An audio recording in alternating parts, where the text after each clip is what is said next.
Steve Black!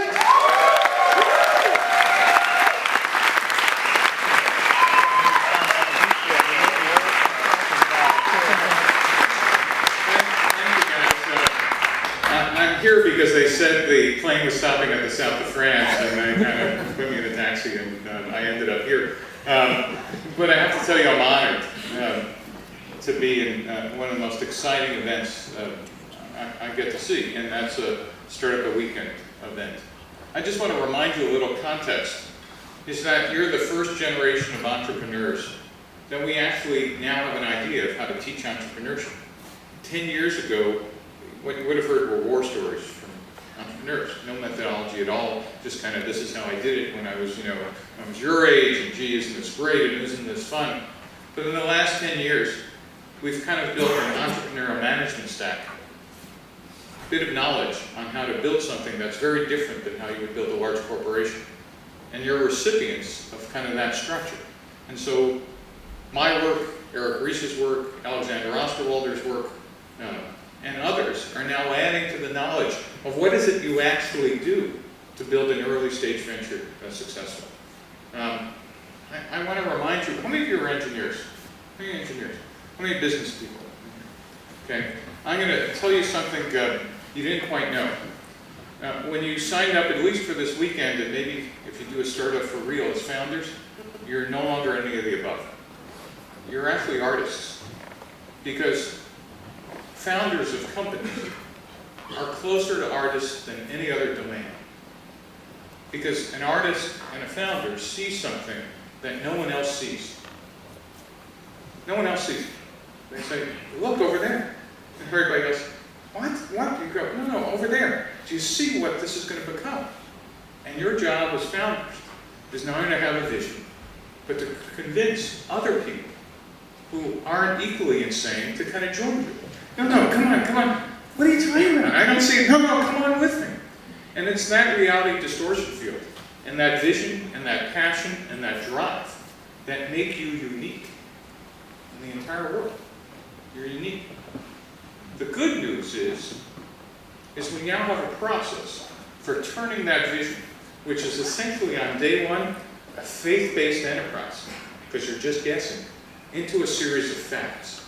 And this process in Startup Weekend is all about you taking your ideas, your vision, and very quickly getting out of this room and testing it in front of real live people.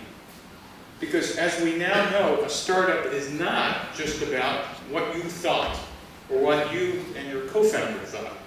A startup is actually understanding whether other people share that problem or pain, and whether they will pay money or use your product in the way you believe they will. The other thing we've learned over the last couple of years is that most startups do not go from success to success. Only happens in the movies.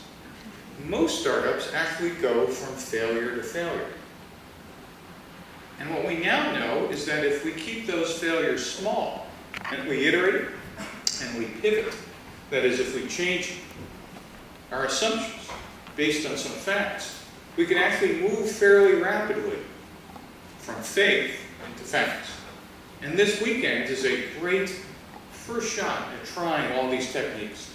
And so I'm honored to be here. I'm honored to be in front of a room full of artists, and I can't wait to see your pitches. So thank you very much. And James, you want me to take some questions, or should I just end it quickly? Actually, it's quite random. Okay. Anybody have a question? First three hands in the air gets to ask Steve a question. Yeah. Don't be shy. Who is the best question in the room? Okay, yes. Who are you?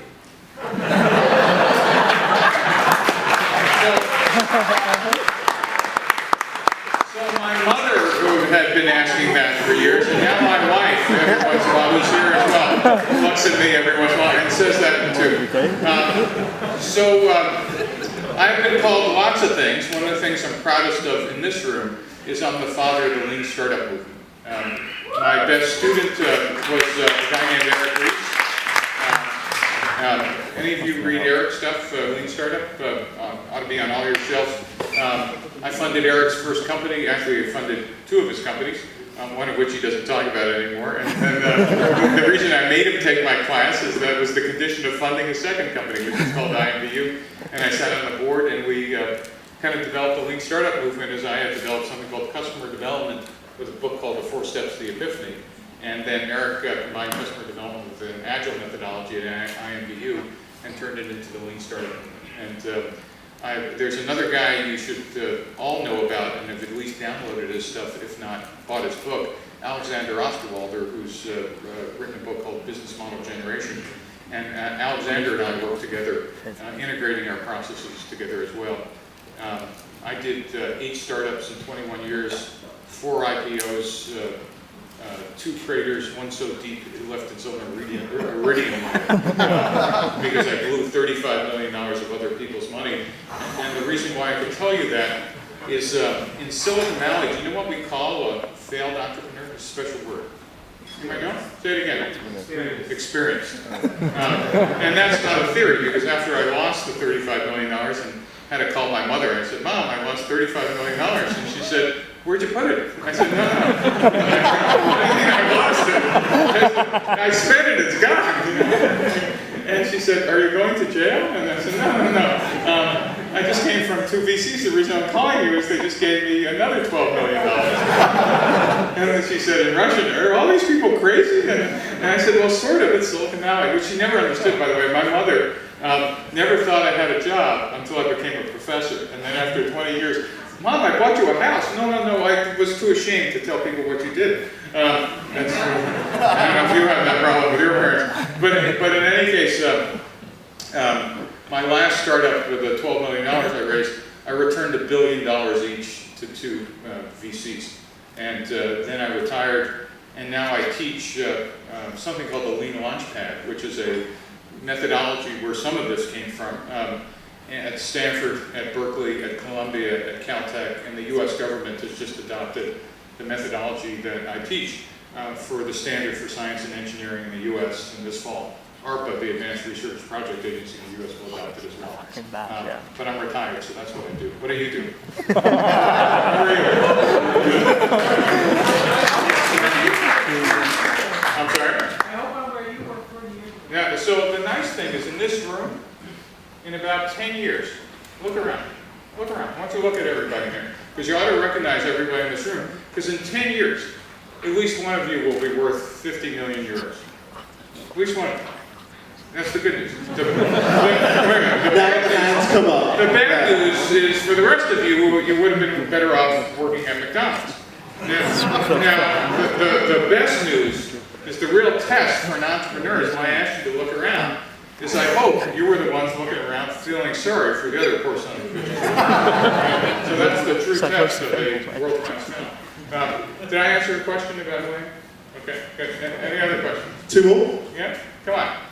This is your shot. Who should win on Sunday? For what criteria you think that a team should win?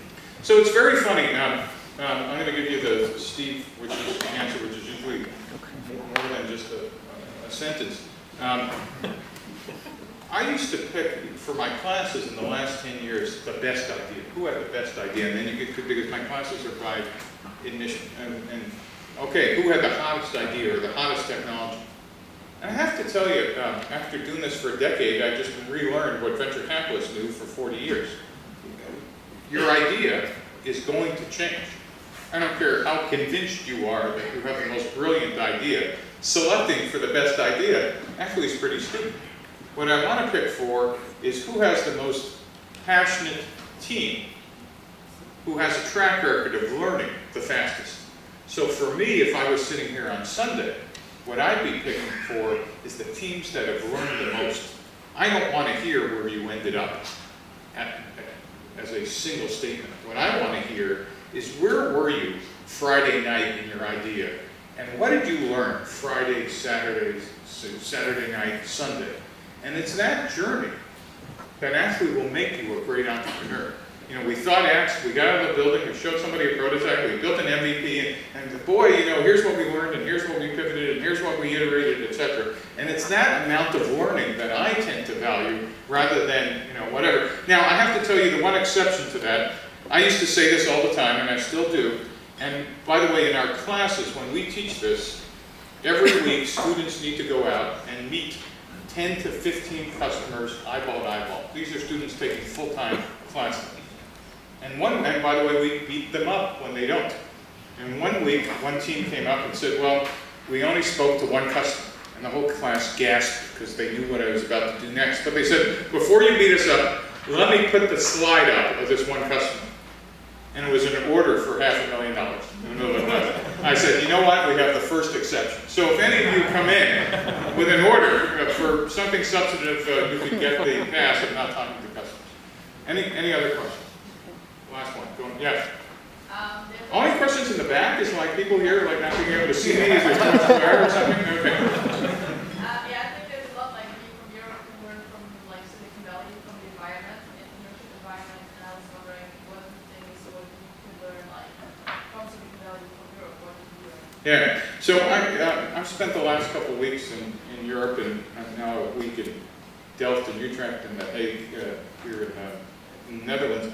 And the one thing I'm convinced is that entrepreneurs here in Europe and particularly in the Netherlands are smarter than entrepreneurs in Silicon Valley. It's not an intelligence problem. The problem, and again in this room, it's probably different, but the problem in general is a cultural problem. 9 to 5 in Silicon Valley is when you're just starting work. It doesn't define the day. I think some of you, or most of you, know that startups require 24/7 for a long period of time. And that's pretty countercultural here, and that's pretty standard cultural in the Valley. That's one. Two is everybody in Silicon Valley, if you join a startup, has equity, meaning owns stock. Not just the founders or the first 10 employees. My ex-secretary had stock, and till the end of days we were giving out stock, because that aligns the interest of everybody, not to get a paycheck, but to make the stock worth something. And a lot of laws is, in Europe, you have a great social system for providing social justice for all employees. The problem is startups are Darwinian, and it's the antithesis of social justice. I need to be able to fire people immediately who are not cultural fits, and I don't need to spend 6 months on the paperwork to do that. And so those things, while trivial, kind of add up to a counter of what an entrepreneurial culture is. I actually met with the minister of the economy, or I forget what it was here, and I suggested just like you have trade-free zones, you needed entrepreneur-free zones where no labor laws apply. And that was an opt-in, that you could opt into this stuff, and if you volunteered, then we could run an experiment in the Netherlands that says how productive would those startups be versus the ones that have to fill out a paperwork for somebody got sick and need to pay them for the next year. But that's a series of hypotheses. The other thing I suggest is every entrepreneur who's building a startup in Europe needs to spend at least a couple of weeks working in Silicon Valley.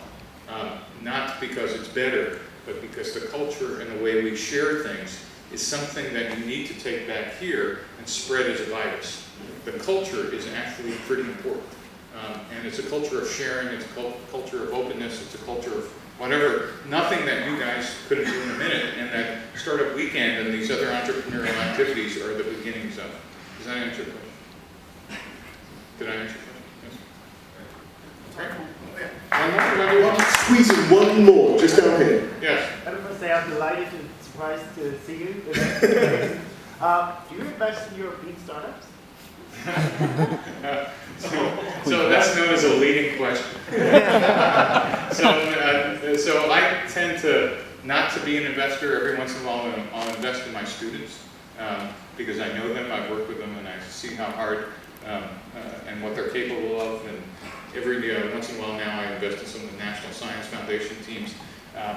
But take one of my classes and then we can have that conversation. So thank you very much. And,